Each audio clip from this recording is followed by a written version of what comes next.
Mengawali berita pertama, pemirsa, tim gabungan melakukan mitigasi dan pemadaman kebakaran hutan dan lahan seluas 5 hektar yang terjadi di Desa Sungai Rambutan, Kecamatan Indralaya Utara, Ogan Ilir dengan dibantu waterbombing.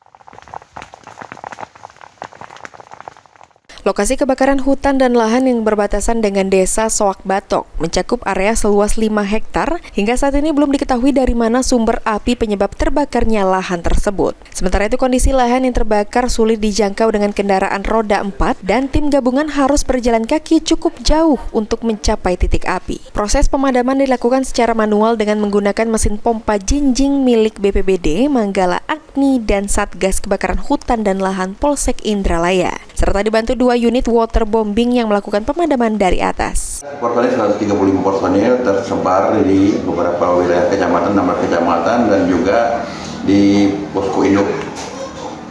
Posko artinya gabung Satgas Karhutla di sana semua, Pak?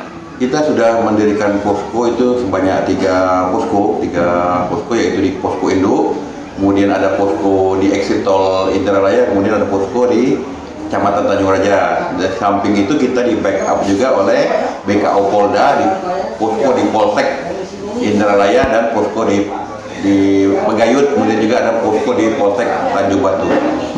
Selain itu juga ada backup.